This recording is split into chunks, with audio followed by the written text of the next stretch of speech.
নমস্কার, নর্থ বেঙ্গল চুমকিস কিচেনে আপনাদের সবাইকে স্বাগত। আজকের রেসিপি আপনাদের সঙ্গে শেয়ার করব বাদাম পাটালি অর্থাৎ বাদাম তানা, আবার কেউ কেউ বাদাম চাকো বলে। তো এই রেসিপিটা আপনাদের সঙ্গে শেয়ার করব। খুবই সিম্পল একটা রেসিপি এবং খুবই সহজ। বাড়িতে থাকা মাত্র 2টি উপকরণ দিয়ে এই রেসিপিটা আপনাদের সঙ্গে শেয়ার করব। থাকবে অনেকগুলো টিপস, তো সম্পূর্ণ ভিডিওটা দেখবেন স্কিপ না করে। তো চটপট শুরু করা যাক রেসিপিটা, আর আপনারা দেখতে থাকুন।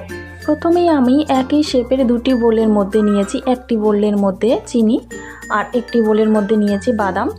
তবে কোনো রকমই মাপার কোনো প্রয়োজন নেই, যে বাটির পরিমাপে চিনি লাগবে সেই বাটির পরিমাণে একই বাটি বাদাম লাগবে। তো আমি এক বাটি চিনি আর এক বাটি বাদাম নিয়েছি একই বাটির পরিমাপে।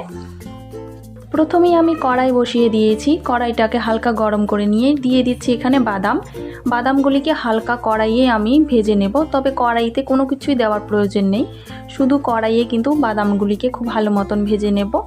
তো বাদামগুলি দেখতেই পাচ্ছেন অনেকটাই কালার চেঞ্জ হয়ে এসেছে।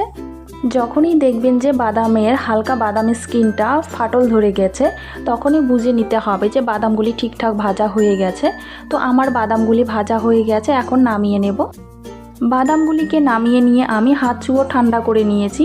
তো দেখতেই পাচ্ছেন বাদামের যে উপরের স্কিনটা হালকাভাবে এভাবে ফাটল ধরে গেছে। তো আবারও আমি দেখিয়ে দিচ্ছি, দেখুন বাদামের কিন্তু হালকা স্কিনটা ফাটল ধরে গেছে। এই অবস্থায় কিন্তু আমি নামিয়ে নিয়েছি। তো বাদামগুলি আমি এরকম করেই ভেজে নিয়েছি। এখন আমি খুব ভালো মতন বাদামের স্কিনটাকে পরিষ্কার করে নেব এভাবে দুই হাতের সাহায্যে, এবং বাদামগুলিকে একদমই টুকরো টুকরো করে নেব। তো দুই হাতের সাহায্যে এভাবেই আমি বাদামগুলিকে খুব ভালো মতন আমি স্কিনটাকে বের করে নিয়েছি, হালকাভাবে ঝেড়ে নিচ্ছি। খুব ভালো মতন বাদামের গায়ের যে লালচে স্কিনগুলো আছে পরিষ্কার করে নেওয়ার পর বাদামের যে গোটা বাদামগুলি আছে সবগুলো বাদামই আমি খুব ভালো মতন জয়েন্টগুলোকে ভেঙে দিয়েছি। দোকানের পাটালিগুলিতেও কিন্তু এভাবে বাদামগুলো ভাঙা ভাঙা থাকে, খেতে বেশ ভালোই লাগে। বাদাম পাটালিগুলিকে সেট করার জন্য আমি এখানে নিয়েছি বেলনা। তো আপনারা চাইলে যে কোনো স্টিলের পাত্রেও সেট করে নিতে পারেন। তবে বেলনায় আমি দিয়ে দিচ্ছি তেল। তবে আপনারা যদি স্টিলের পাত্রেও করেন তবে সেই ক্ষেত্রেও কিন্তু তেল ব্যবহার করতে হবে, তেলটা ভালো মতন মাখিয়ে নিতে হবে। তবে আমি বেলুনির গায়ে আমি খুব ভালো মতন তেলটা মাখিয়ে নিচ্ছি। তো আমি খুব ভালো মতন তেলটা মাখিয়ে নিলাম। এখন আমি বেলনার গায়েও খুব ভালো মতন তেলটা মাখিয়ে নিব। তো খুব ভালো মতন কিন্তু তেলটা মাখিয়ে নিতেই হবে। তেলটাকে না মাখিয়ে নিলে কিন্তু সহজেই কিন্তু পাটালিগুলি সাইজে কিন্তু উঠবে না, দানাগুলি খুব ভালো মতন উঠবে না। তো এখন আমি নিয়েছি একটা স্টিলের বাটির পেছন দিক থেকেও আমি খুব ভালো মতন তেলটা মাখিয়ে নিলাম পেছন দিকে। তো এখন আমি একটা ছুরি নিয়েছি, এই ছুরিটাকেও খুব ভালো মতন তেল মাখিয়ে নেব।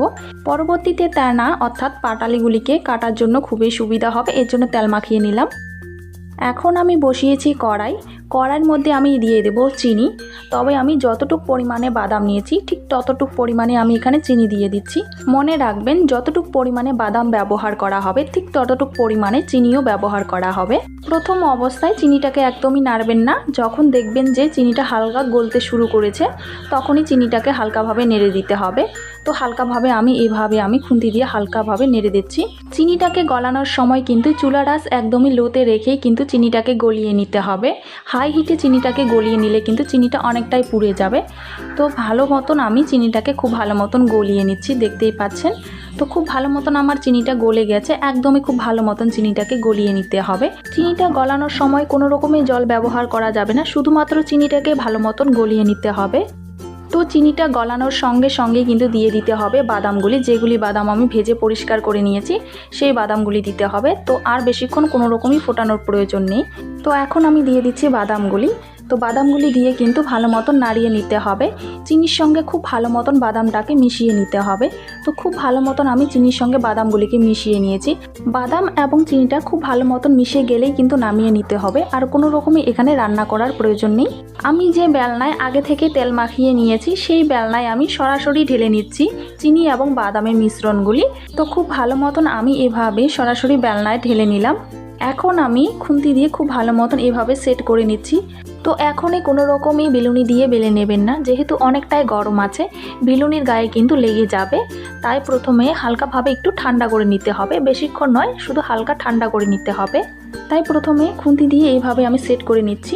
খুন্তির গায়ে যেগুলো বাদাম লেগে আছে সেগুলি বাদাম আমি ছুরির সাহায্যে এইভাবে নামিয়ে নিলাম। হাত দিলে কিন্তু অনেকটাই সেকা লাগতে পারে, অনেকটাই গরম। এখন আমি নিয়ে নিচ্ছি বাটির সাহায্যে আমি এভাবে কিন্তু তেনাগুলোকে আমি সেট করে নিচ্ছি, একদম পাতলা করে নিচ্ছি। এভাবে আমি পাটালিটাকে পাতলা করে নিচ্ছি। তো প্রথমে যে আমি বাটিটা তেল মাখিয়ে নিয়েছি সেই বাটির সাহায্যে আমি করছি। প্রথম অবস্থায় একদমই কিন্তু বেলুনি ব্যবহার করবেন না। তো আমি বাটির সাহায্যে এভাবে করে দিচ্ছি। প্রথম অবস্থায় যদি বেলুনি ব্যবহার করেন বেলুনির গায়ে লেগে যেতে পারে, তাই আমি বাটির সাহায্যে এভাবে প্রথম অবস্থায় সেট করে দিলাম। তো এখনও কিন্তু হালকা গরম রয়েছে, একদমই ঠান্ডা হয়নি।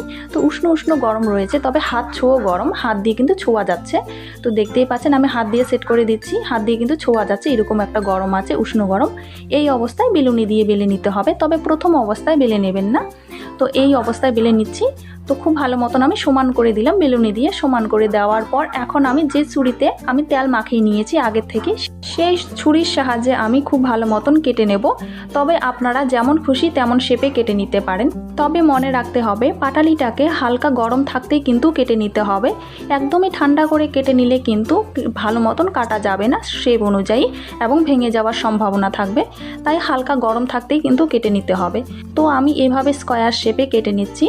তো একে একে আমি সমস্ত পাটালিটাকে কেটে নিলাম, দেখতেই পাচ্ছেন। এখন আমি 10 মিনিট ঠান্ডা করে নেব। তো আমি খুব ভালো মতন ঠান্ডা করে নিয়েছি। 10 মিনিট ঠান্ডা করে নেওয়ার পর আমি কিন্তু এগুলো তুলে নেব। ঠান্ডা করে নিলে কিন্তু অনেকটাই সুবিধা হয় তানাগুলি উঠিয়ে নিতে। তো আমি ঠান্ডা করেই নিয়েছি। তো এখন আমি একে একে সমস্ত তানাগুলি এভাবে তুলে নিচ্ছি, অর্থাৎ পাটালিগুলি এভাবে আমি তুলে নিচ্ছি। তো দেখতেই পাচ্ছেন কেমন হয়েছে। এইভাবেই কিন্তু স্কয়ার শেপে আমি করে নিয়েছি। আর আমি এভাবেই ছুরির সাহায্যে হালকাভাবে এভাবে উঠিয়ে নিচ্ছি। বেলুনি থেকে তেল মাখানোর ফলে কিন্তু খুব সহজে কিন্তু উঠে আসে। তো দেখতেই পাচ্ছেন। তো একে একে আমি সমস্ত পাটালিগুলি অর্থাৎ সমস্ত তেনাগুলি আমি একইভাবে আমি তুলে নেব। তো খুব ভালো মতন আমি একইভাবে সমস্ত পাটালি অর্থাৎ তেনাগুলিকে তুলে নিচ্ছি। তো আমার একদম তৈরি বাদাম তানা অর্থাৎ বাদাম পাটালি অর্থাৎ বাদাম চাক, শুধুমাত্র 2টি উপকরণ দিয়েই তৈরি, একদম দোকানের মতো বাদাম তানা অর্থাৎ বাদাম পাটালি। এখন আমি বলে দিচ্ছি আবারও টিপসগুলি। 1 নম্বরে রয়েছে বাদামগুলিকে হালকা করে ভেজে নিতে হবে। 2 নম্বর চিনিগুলিকে খুব ভালো মতন গলিয়ে নিতে হবে। 3 নম্বর চিনিগুলি গলে যাওয়ার সঙ্গে সঙ্গেই বাদামগুলি দিয়ে হালকা নেড়ে নামিয়ে নিতে হবে। 4 নম্বর বেলনায় খুব ভালো মতন তেল মাখিয়ে নিতে হবে, অথবা যে পাত্রে পাটালি তৈরি করা হবে সেই পাত্রে তেল মাখিয়ে নিতে হবে। 5 নম্বর হালকা গরম থাকা অবস্থায় পাটালিটাকে সেট করে নিয়ে নিজের পছন্দ মতো সাইজে কেটে নিতে হবে। এই কয়টা টিপস খুব ভালো মতন খেয়াল রাখতে হবে পাটালি তৈরি করার সময়। যদি ঠিকঠাকভাবে মাপ অনুযায়ী আপনারা তৈরি করেন, একদম প্রথমবারেই পারফেক্টভাবে আপনারা পাটালি অর্থাৎ তানা অথবা তেনা আপনারা খুব সহজেই বাড়িতে বানিয়ে নিতে পারবেন। এখন আমি দেখিয়ে দিচ্ছি তেনাগুলি অর্থাৎ পাটালিগুলি, দেখুন কেমন হয়েছে। এখন আমি আপনাদের ভেঙে দেখিয়ে দিচ্ছি। তো আমি ভেঙে দেখিয়ে দিচ্ছি। তো দেখুন অনেকটাই কিন্তু ক্রিসপি হয় এই বাদাম পাটালিগুলি। শীতকালের কিন্তু ভীষণ পছন্দের একটা মিষ্টি এই বাদাম পাটালি অথবা বাদাম তেনা, কেউ কেউ বাদাম তানা, আবার কেউ কেউ বাদাম চাকও বলে। এই বাদাম তানা অর্থাৎ পাটালিগুলি কিন্তু অনেক দিন পর্যন্ত ভালো থাকে। তবে এগুলো যদি গরম পায় তাহলে কিন্তু একটার গায়ে একটা লেগে যাবে, তাই ঠান্ডা জায়গায় খুব ভালো মতন স্টোর করে রেখে দিতে হবে, 1 মাস ভালো থাকবে। তো আশা করি আজকের রেসিপিটা আপনাদের ভালো লেগেছে। ভালো লেগে থাকলে অবশ্যই লাইক কমেন্ট শেয়ার করবেন। আর আমার চ্যানেলে নতুন ভিডিও দেখে থাকলে অবশ্যই চ্যানেলটা সাবস্ক্রাইব করে নেবেন। তো আসবো পরের দিন অন্য কোনো রেসিপি নিয়ে। সুস্থ থাকবেন, ভালো থাকবেন। আর সম্পূর্ণ ভিডিওটা দেখার জন্য আপনাদের অসংখ্য অসংখ্য ধন্যবাদ।